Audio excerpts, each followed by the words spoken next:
Vamos lá, estamos mais um vídeo para o canal. A ideia é sempre trazer ali os gestores do fundo para conversar um pouquinho mais conosco.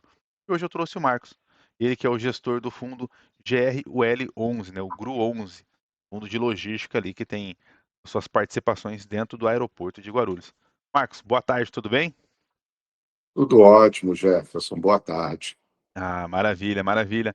Marcos, eu gostaria de entender um pouquinho mais ali quem que é você dentro da Icatu Vanguarda e entender um pouquinho mais do fundo também. Mas começa por você um pouquinho para a gente poder entender um pouquinho mais.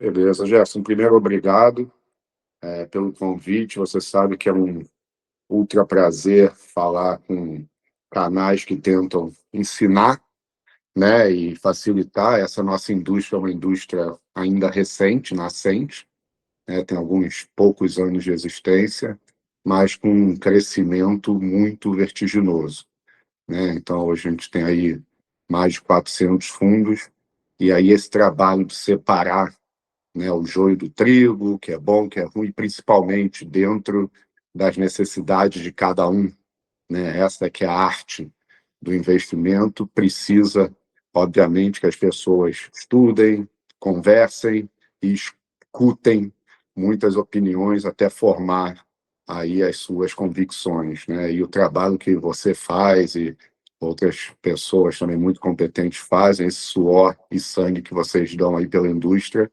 é que no final das contas vai garantir que ela continue prosperando, né? Porque não tem indústria que prospere sem que os seus investidores estejam ali felizes, não só no curto prazo, mas no médio e longo prazo, e isso passa por uma educação financeira que no Brasil é sempre complicada, né? Então, principalmente agradecer aí esse esforço, suor e lágrima de pessoas aí como você que trabalham para passar essa experiência. Eu sou Marcos Valpassos, eu sou gestor imobiliário da Icatu Vanguarda. A Icatu Vanguarda é uma asset do Rio de Janeiro aí que tem 23 anos de vida. Nós estamos com 67 bilhões de reais sob gestão nas principais verticais hoje do mercado de capitais. Eu, junto com o Frederico Cunha, somos responsáveis pela área imobiliária, que é uma área relativamente recente lá do grupo. Estamos lá há 5 anos, mas com um trabalho super intenso. E eu fiz a minha vida toda, Jefferson, você perguntou um pouco de mim, fiz minha vida toda baseada em mercado imobiliário, economia real.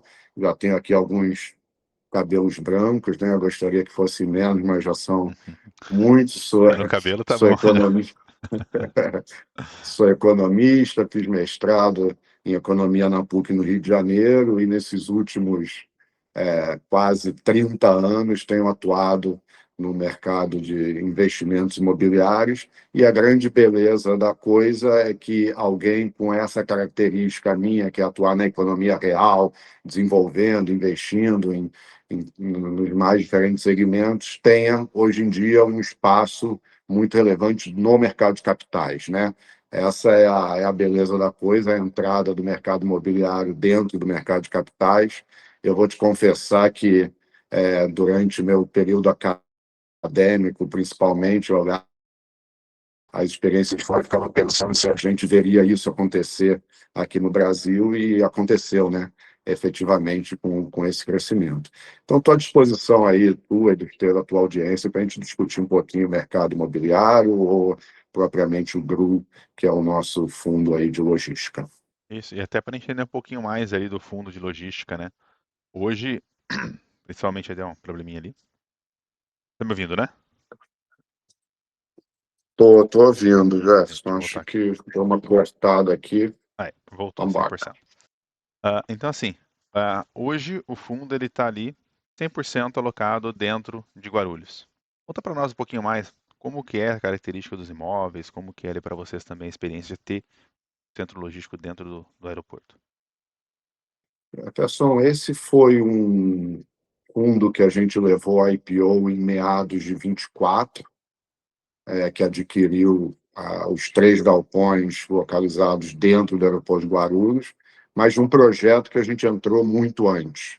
A gente entrou nesse projeto lá em 2021, quando era Greenfield, financiando a construção. Então, foi um grupo de empresários da Bezelog que ganhou essa licitação para construir esses galpões dentro do aeroporto, trouxe a Brookfield para desenvolver, e a Icatu Vanguarda entrou dando os recursos de financiamento para a obra.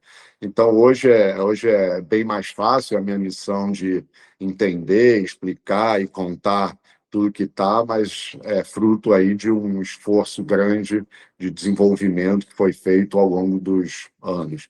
E, Jefferson, assim, a gente faz um esforço grande para não perder a modéstia, né? Mas esse é um produto que é difícil ser modesto, porque não tem nada em termos de logística que se compare a você ter galpões colados na pista do maior aeroporto da América do Sul, né? Que é o aeroporto de Guarulhos. E o mais interessante, e aí é a beleza da coisa, algumas vezes da gente morar no Brasil, é que a nossa geração tenha essa oportunidade de desenvolver esse tipo de produto que é tão óbvio, né? Vão fazer galpão dentro do principal aeroporto de logística. Mas isso é tão bom, por que que só em 2025, 2026 que isso está acontecendo, né? O aeroporto é da década de 80 e ninguém pensou nisso antes. E a resposta é regulamentação, né? A gente não tinha uma legislação que te permitisse explorar artefatos dentro de aeroportos por um prazo superior ao prazo da concessão. E como as concessões são relativamente curtas, né? Essa última concessão foi uma concessão de 20 anos e faltam mais 10 anos para ela acabar, não tem como você investir esse montante de recursos para retornar num período tão curto. E a novidade que foi em 2020, ou seja, agora, né, 5, 6 anos atrás, foi a Portaria 93, na época que o governador Tarcísio era ministro da Infraestrutura, que ela permite que você possa explorar obras dentro de áreas aeroportuárias por um período de até 30 anos após o término da concessão atual. Então, isso permitiu que a gente fizesse contratos de 40 anos, que é o caso aí dos nossos contratos dentro do aeroporto de Guarulhos, e, portanto, permite que você possa colocar esses produtos aí dentro do mercado de capitais, ele passa a ter viabilidade financeira, né? E isso é Deixa o eu que até eu fazer sempre dois falo. comentários, né? É, você mencionou ali sobre Greenfield, e até para quem está assistindo poder entender um pouquinho mais, Greenfield é literalmente você chegar no lugar e tudo é mato. Simplesmente a partir dali você fazer todo o projeto, desenvolver e tudo mais. E aí você linka, né? Imagina você chegar no lugar que tudo é mato e querer fazer um projeto que é somente 20 anos, né? Só o payback, né? Que é o retorno do capital investido, demora às vezes esse tempo. Então, e nem acaba nem tendo lucro. Então, por isso é importante de ter essa regulamentação para que consiga fazer um projeto mais longo e automaticamente trazer mais segurança para os investidores e desenvolver todo esse projeto. É isso, basicamente, né? É perfeitíssimo isso, não tem investimento imobiliário que fique de pé num período muito curto, são, por natureza, investimentos de maturação de médio e longo prazo. Então, essa regulamentação, o que a gente sempre fala é que é um bem, a gente está falando de um produto imobiliário, mas é um produto de infra, né? A gente está falando de fornecer ao aeroporto e aos seus usuários a capacidade de processar, estocar, receber carga, que no final do dia você, eu, todo mundo, quando a gente compra um determinado produto, a gente está utilizando esse serviço que tanto aí ajuda ao bem-estar das famílias. Então, é um produto imobiliário, mas principalmente um produto de infra, e que é o como encaixou, né? O Tarcísio fez essa lei quando era ministro da Infraestrutura, né? Então, isso é que o Brasil precisa acontecer, e depois disso aconteceu o desenvolvimento em Brasília, aconteceu o desenvolvimento em Fortaleza, tem uma série de outros exemplos aí ao redor do Brasil que têm se aproveitado dessa lei, que é super recente. Aí é legal. E até assim, o vencimento dos contratos ali, eles são bem longos, né? Dentro dos contratos que vocês têm dentro do galpão. Então, empresa A, empresa B, empresa C.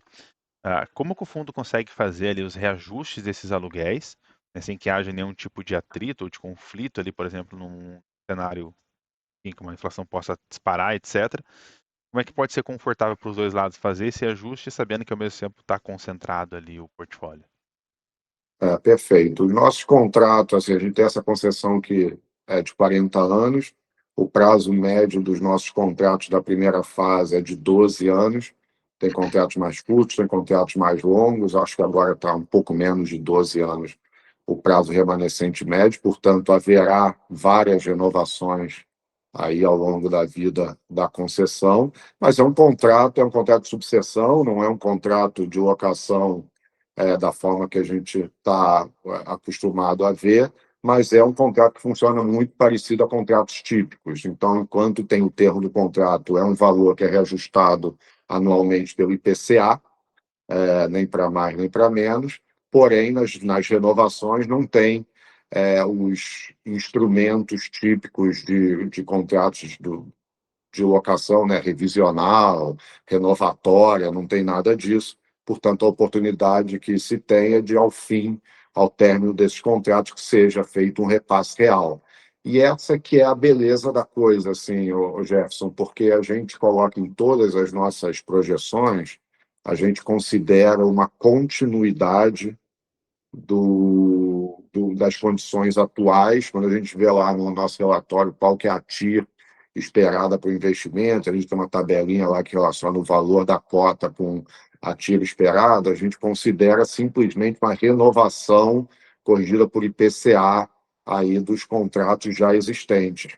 E isso, no nosso ponto de vista, é extremamente conservador, porque, dada as restrições de espaço dentro do aeroporto, o aeroporto é super confinado dentro de uma região ultra desenvolvida, ou seja, não tem expansão do aeroporto. Você imagina, os espaços dentro do aeroporto são muito restritos. Portanto, o aumento de oferta de galpões ali com as mesmas características é muito difícil de acontecer.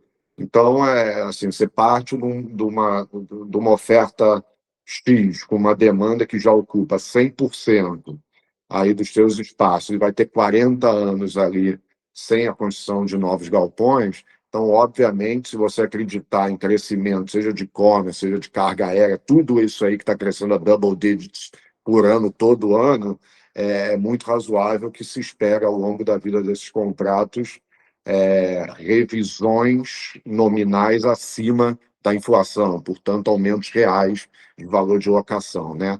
Então, é isso. A resposta à tua pergunta é simples: enquanto tem os contratos não tem variação de preço real, né? Você só corrige por IPCA, mas as oportunidades se dão ao fim dos contratos que têm prazos diferentes.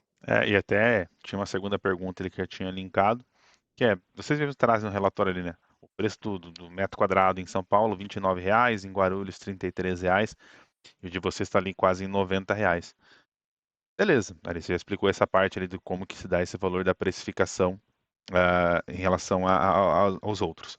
Mas até para poder entender assim, como é que vocês fazem para chegar num ponto de equilíbrio que vocês consigam enxergar que, ó, até aqui eu consigo puxar o aluguel, ou a partir daqui começa a ficar um pouquinho mais apertado, eu diminuo o número de interessados. Como que vocês conseguem fazer essa métrica assim?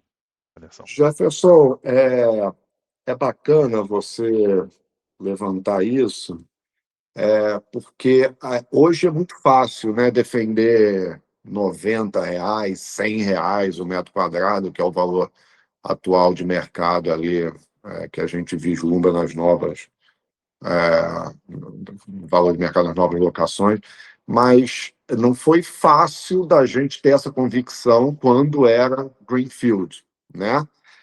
Quando a gente entrou no projeto e a Brookfield, a Bezelog, que foi, falava, não, aqui a gente vai alugar R$ 75, na época era R$ 70, a expectativa R$ 70, R$ 75. Aí a gente fazia lá as análises de mercado, a média de Guarulhos hoje é 31, na época era 20 e poucos reais.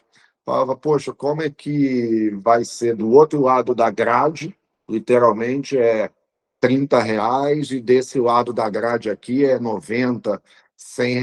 Como é que é isso, né? E mais uma vez, entender hoje é muito fácil, porque a gente tem as maiores empresas do mundo lá pagando efetivamente, ninguém está ali para perder dinheiro, então as contas são feitas. O meu dever aqui de explicar em 2026 é muito mais fácil do que era quando eu precisei aprovar isso lá no meu comitê 5 anos atrás, mas a gente se aprofundou muito para tentar entender por que fazia sentido o investimento que a gente efetivamente acabou fazendo, né? Graças a Deus deu tudo certo. Jefferson, o ganho de logística de eficiência, de agilidade, de diminuição de incertezas, de você poder operar com um galpão dentro do aeroporto e você poder manusear a sua própria carga, é infinitamente superior para quem opera carga aérea, obviamente, do que quem não tem o galpão lá dentro. Você imagina que essa carga, o avião para na pista, aqueles carrinhos que transportam, é o mesmo carrinho que transporta as malas, chamam-se dolly, aquele mesmo carrinho transporta os pallets, que tem as cargas. Quem tem o galpão lá dentro, ele pega essas cargas, já entra direto dentro do galpão, onde a empresa faz a seleção dos pacotes, com aquelas máquinas gigantes de sort machine, né? Imagina, a gente tem algumas empresas de e-commerce, então é assim, 100 mil pacotes, 200 mil pacotes, 300 mil pacotes, então tem uma máquina gigantesca ali de centenas de milhões de reais para fazer essa seleção, para você diretamente já ter a carreta parada na porta do teu galpão para fazer o escoamento, seja para os galpões regionais, ou seja, diretamente, aí cada empresa tem a sua forma de fazer a logística. Então, a gente é um galpão que a gente sempre fala, é o único galpão do Brasil que tem lado ar, no qual você recebe a carga do avião, é no nível do solo, né, porque os dollies entram direto, e do outro lado do galpão, que são todos cross-dock, você tem o lado terra, que aí é o que a gente está acostumado a ver, né? As docas elevadas, onde você para a carreta e Ah, sai. sim. Então, você imagina o que é isso comparável a quem não tem isso lá dentro, tem que chegar o avião, passar pelos galpões do aeroporto, sair, pegar uma carreta, sair do aeroporto, para entrar num galpão fora do aeroporto, para fazer a seleção do pacote, para depois sair um outro caminhão para poder. Assim, hoje a gente compete tanto, essas empresas competem tanto por agilidade e tempo, né? Todo mundo quer same-day delivery, one-day delivery, de tal forma que ter esse espaço lá dentro justifica essa diferença de preço, que eu nem precisava estar dando toda essa explicação, porque bastava falar, o pessoal está pagando É. efetivamente, ninguém ali está brincando, né? Eu ia Mas é até isso que comentar, faz né? com que essas empresas justifiquem. Tem o ganho operacional, tem o ganho financeiro, pela questão de, se a gente for pensar, né? Todo esse transporte, se for para fora de Guarulhos, tem que ficar indo e voltando toda hora, e a gente sabe que é uma burocracia para entrar nos aeroportos, né? Não é tão simples você entrar no aeroporto, você tem que passar por vistoria, etc. Então, tem essa questão. E aí, automaticamente, se você demora também tudo isso, você ganha no operacional, né? Quem está lá dentro tem uma escala operacional que ganha vantagem competitiva, ganha market share, então para o empresário que está ali dentro, para ele faz muito sentido. Né? Então é mais ou menos nessa linha ali junto, né? É exatamente isso. E Jefferson, de um negócio que está bombando, né? Uhum, Está explodindo. A gente tem dois inquilinos grandes, são os maiores que são relacionados a e-commerce, né? Que é o Mercado Livre e a Anjum, e tem crescido double digits por ano, todos os anos, né? Eu acho que você olha o cenário macro, a gente se acostumou a ter um Brasil que não cresce, né? A gente ficou muito tempo sem crescer ali, principalmente a partir de 2014. Se a gente pegar a janela 2014 até 2023, a gente cresceu 0,5% por ano, foi a década perdida realmente. Mas os últimos 5 anos foram muito bons, né? A gente tem crescido acima de 3%, em média, consumo impulsionando muito, acima de quase 3,5%, renda média salarial, aí, massa salarial crescendo double digits, e o reflexo disso é que, se você pegar os últimos 5 anos, o movimento de passageiros nos aeroportos do Brasil cresceu a média de 19%. Carga aérea cresceu, em média, nos últimos 5 anos, mais de 13%. Então, assim, são atividades que estão bombando. Eu não sei o que serão desses galpões com a continuidade desses processos de crescimento, né? Espero que a gente possa continuar verificando esse nível de crescimento aí no país. Mas são dados que são impressionantes, e é bom a gente lembrar, né? Porque a gente critica tanto o país e como está vendo, mas tem aí algo acontecendo em termos de dinâmica que tá bem bacana de observar. Sim, sim. E até assim, eu quero fazer uma pergunta ali, mas já para encerrar perto do falando de proventos, mas deixa eu dar um passinho atrás antes só para não cortar esse assunto. Como que vocês enxergam ali futuro crescimento para o fundo? Tendo outros galpões similares em outras cidades, outras regiões, outros aeroportos? Como que vocês pensam nessa questão de futuro para o fundo crescimento? Jefferson, a gente, como eu te falei, a gente financiou esses galpões, esses 3 galpões, que são a primeira fase do desenvolvimento ali em Guarulhos, e depois que eles ficaram prontos e locados, a gente adquiriu pelo fundo. Os desenvolvimentos de galpões dentro do aeroporto de Guarulhos têm mais 3 fases, que vão ter o total, ao final aí dos próximos 3 anos, de 200 mil metros quadrados. Então, a nossa ideia é que assim que esses galpões forem ficando prontos e locados, que a gente vá adquirindo eles e crescendo aí o fundo, seja através de follow-ons ou através de parte em endividamento, mas que sempre seja de benefício dos nossos cotistas ter um fundo que é maior, mais diversificado, né, com mais clientes, inquilinos e também com mais liquidez na bolsa.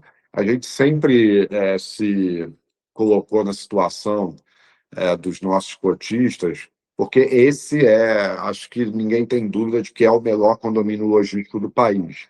E aí, qualquer outro imóvel que eu coloque ali dentro que não seja esse, embora, obviamente, a gente aumente a Perde a diversificação, qualidade, né?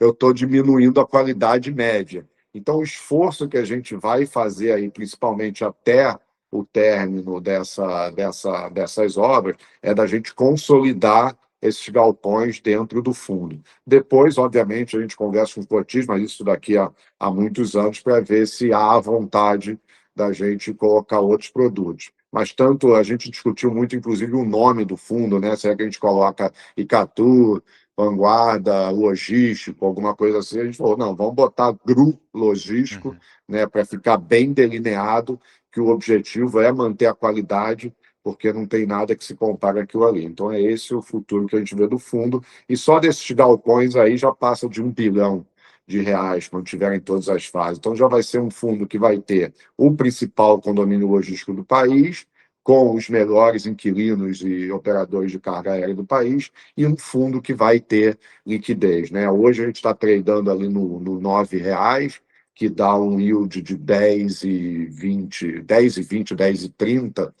A gente considera a TIR, né, que é o valor presente em todos os fluxos descontados, considerando zero de reajuste real, aquela conversa que a gente estava tendo do valor dos aluguéis, que é um valor, que é um retorno ultramente elevado, ultra elevado para a qualidade do ativo que carrega. Estamos falando de um prêmio ali de quase 300 em cima da curva da B, o que é incompatível com a qualidade do ativo.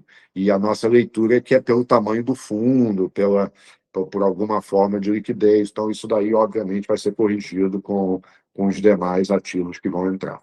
Isso até ia mencionar, né? Se for de entrar esse mais 200 e poucos mil metros quadrados, o fundo vai aumentar em 4 vezes, em 5 vezes na realidade, né? Isso 200 mil total, tá? 200 mil total, ao já total. considerando os 40 mil. Então, mas é Ah, isso aí, tá, vai, tá. vai crescer 4 vezes, 4 vezes, é é. isso aí.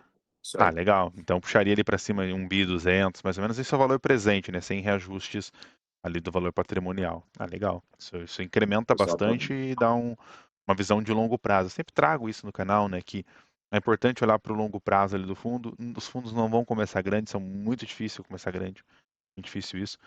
Mas esse crescimento de provento que ele vai acontecendo ao longo do tempo. Então, ah, isso é muito bom porque você vai conseguindo. Hoje você tem um dividendo, colocar ali 1% mês. Daqui a pouco você também continua 1% mês, só que ao mesmo tempo você teve incremento de cota, ganhou cota, ou ganhou valorização na cota. Pô, legal, ganhei crescimento de patrimônio e provento continua igual. Ou, no caso, o provento vai subindo, é o que geralmente vai acontecendo, né? O provento ele tende a subir, mas a cota vai subindo junto porque a patrimonial se reajustou junto. Então, você ganha nas duas pontas.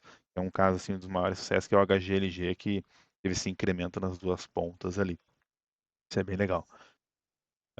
E até para ter uma ideia, até para a gente poder ali trazer já próximo ao encerramento, a questão de guidance ali de proventos. Vocês pensam em trazer alguma coisa assim ali dentro do relatório, para trazer um pouquinho mais de visão, de mais tranquilidade para o cotista? Jefferson, a gente focou muito ali, a gente trouxe, não nesse último, mas nos anteriores, a gente tinha um gráfico mostrando a evolução do passado a gente estava muito preocupado porque quando a gente adquiriu o galpão, a gente fez um seller financing. E aí, durante 12 meses, a gente tinha, além da receita de locação dos galpões, a gente tinha uma receita financeira muito relevante. E a gente estava distribuindo 11 centavos nos 12 primeiros meses. E desde meados do ano passado, a gente passaria a distribuir o que a gente está distribuindo, que é 8 centavos. Então, a gente focou muito em avisar: olha, esse 11 centavos aqui não é um dividendo permanente, é fruto de um seller finance, a gente tem uma receita financeira, e a gente mostrava, em todo o relatório estava lá o gráfico mostrando 11 centavos, e a partir de meados de 2025, caindo para 8 centavos, e aí vai. Hoje, Jefferson, está muito estável. Assim, eu vou te dizer que eu, nem no melhor dos meus pedidos e sonhos, eu visualizava uma tranquilidade tão grande na gestão de um fundo como a gente tem tido ali em relação ao operacional, né? Óbvio que a gangorra de preços de juros e de taxa de juros no Brasil é muito grande, isso afeta o valor das cotas. Nossa cota teve uma variação grande aí desde o IPO, mas a verdade é que operacionalmente a gente nunca teve nenhum sobressalto, susto, surpresa, a gente sempre pagou todos os dividendos pontualmente, recebemos todas as locações pontualmente, e agora a gente entrou numa normalidade. Então, a expectativa, talvez não tenha um guidance oficial, mas quando a gente bota um DR, a gente coloca lá a distribuição de dividendo é de 8 centavos, que espera-se que mantenha-se constante ao longo do ano, dos outros meses do ano. Então, é isso. Então, agora entrou na normalidade de 8 centavos, que obviamente vai sofrer as suas correções pela inflação, conforme os contratos forem sendo corrigidos nas suas correções anuais. Mas é esse o steady state dele nesse momento, é um fundo 100% desalavancado, que está dando 8 centavos ali, sem nenhum truque, digamos assim, para poder levar o dividendo dele. É efetivamente a alocação que a gente transborda aí para o cotista. Ah, legal, legal, Marcos. Marcos, acho que basicamente era isso que eu tinha aqui mais de perguntas, também para entender um pouco mais do fundo. Vocês querem deixar um aviso final ali para o investidor?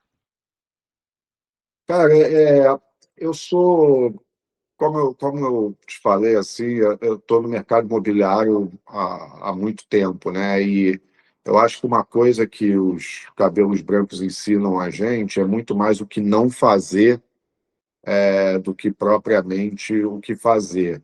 Mas identificar trophy assets é uma característica importante no mercado imobiliário, porque no final das contas é o que te garante que aquele negócio vai estar ocupado e com ganho possivelmente real, ou pelo menos manutenção dos ganhos nominais por 1 ano, 5 anos, 10 anos, 20 anos, 30 anos, 40 anos, né? E a busca por esses ativos é o que eu costumo dizer que é a arte Uhum. do mercado imobiliário, você tentar identificar o que realmente é o tijolo que vai permanecer sólido ao longo do tempo. A gente está cansado de ver projetos que também são imobiliários e têm o tijolo, mas que ao longo do tempo perdem utilidade, perdem valor, você vê uma vacância gigantesca, alguém coloca do lado um produto novo e acaba matando aquele produto, a tecnologia muda, aquele produto perde. Então, essa história de que qualquer imóvel é resiliente